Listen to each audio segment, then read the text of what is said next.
I went to the lumber store to buy some cherry hardwood. To be exact, I got 31 feet to a market price of $4.50 for boardwood, making it a grand total of $154.21. Let's see how many projects I can build with this. For now, I start with building this super-sized Scolia charcuterie board with live edge and bark. Do you want one too? Follow me and lessons anfangen.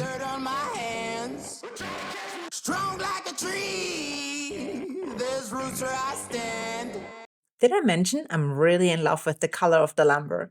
Definitely one of the better cherry lumber pieces I've ever purchased. Can a girl just get excited about some wood? Just look at it. Look at it. The sapwood is so pretty. I made sure to grab the few pieces that had a live edge going for them. And my first project will display the beauty of it. I want to really show them off. So I decided to build this super-sized charcuterie board with it. The first step was to cut off the pieces that I like to use for this project. To do so, I used my miter saw. So let's lift those heavy pieces over to the saw. Let's put on some PPE and let's get cutting. Apparently my ear protection is falling from the ceiling.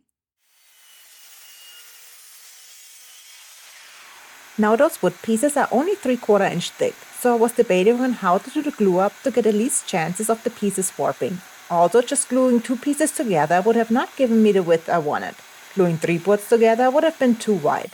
So I decided to cut the boards into smaller, long pieces and then glue them up after, so I could mix up the pattern of the pieces as well. I keep having little pieces of cut-off pieces laying around the store that are just too small for any project, so they need to go in the trash. I finally got around to place a bucket underneath the miter saw so I can easily get rid of them. That keeps the shop more organized for me. We all know I love wood scraps, and I still hold on to pieces that are big enough to do anything out of it. But there's just those pieces where you just know you have to get rid of them because there's just no way you will use them for another project. And that bucket is for that. My local lumber store sells the lumber in different ways, rough or milled. Of course, there's an upcharge for milled lumber, but I usually get mine with one straight edge. It's much easier to work with lumber if it already has one straight edge, and I just cut it from there. I usually start by cleaning up the edge that has not been milled yet, and then I see what measurements I'm left with to work with the piece, and cut it to size the way I need it.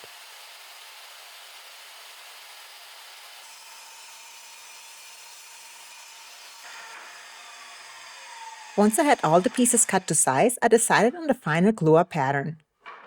And that will be it.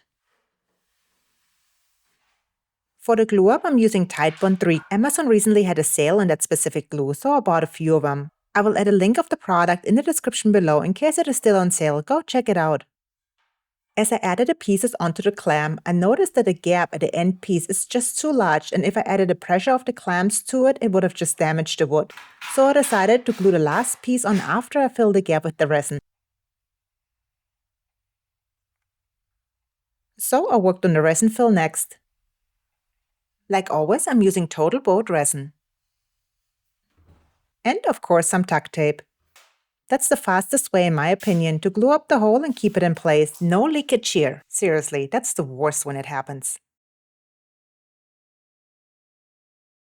When working with resin, always work in a well-ventilated area or wear a respirator. Always make sure you wear some gloves. Getting the sticky resin off your hands is no joke. This resin has a 1:1 ratio. Make sure you measure it correctly and then mix it for about 2 minutes. So let's get to it.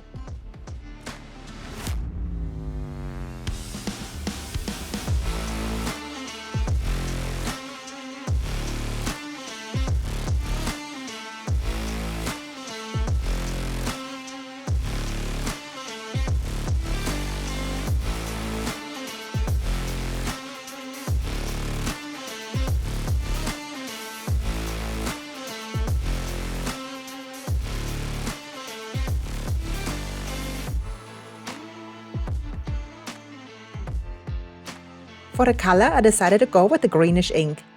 I added it to the resin and mixed until well combined. Then I put the resin into the crack. Use a heat gun to pop any bubbles that raise to the surface.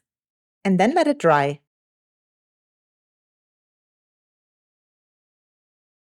It's the next day now and the resin has fully dried. I used the planer to clean up the boards and get them to an even thickness. Also, the boards that I glued up yesterday have fully dried, so I run them through the planer as well to keep everything at the same thickness. I absolutely love my planer. It's such a convenient tool to have, but it's also incredibly loud. The last time I went to the lumber yard, one of the guys there was talking to me about replacing the blades with helical cutter heads. I looked into them and I noticed that they're incredibly expensive. Do you guys have any experience with them? Are they worth the investment? Once everything is nice and clean with the same thickness, I do the last glue up. The better of a job of a glue up you do here, the less sanding you have to do later. You really want to pay attention to the boards perfectly lining up. I let the glue dry throughout the day, and then it was time to sand. And you know what that means. Let's have some fun with it.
And that shall be enough sanding.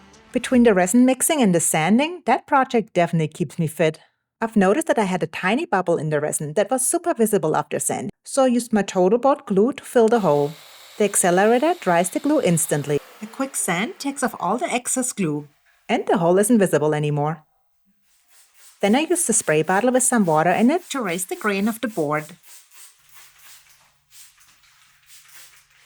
I let it dry for a few hours and then come back and sanded it one more time. I wanted to attach some hardware to make it easy to pick up the board because it's a very large board, so I picked this particular hardware for it.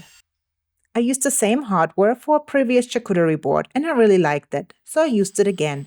Always make sure you pre-drill all the holes.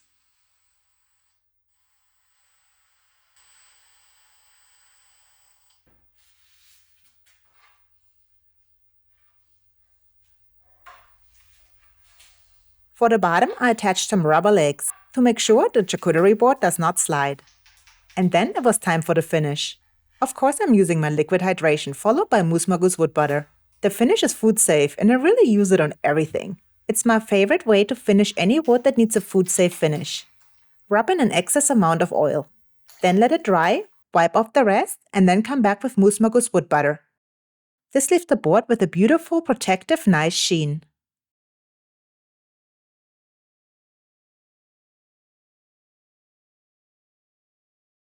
And wir fertig! Wow, I'm absolutely in love with the board. What a nice, large charcuterie board. Honestly, the size might be a little bit overdoing it for what I need it for, but I just couldn't resist to build as large as I can. What do you think? Do you like the build? I would love to hear from you. Leave me a comment below. If you can, please join my Patreon. This helps me create more YouTube videos. Thank you so much and see you next Friday. Tschüss and auf Wiedersehen.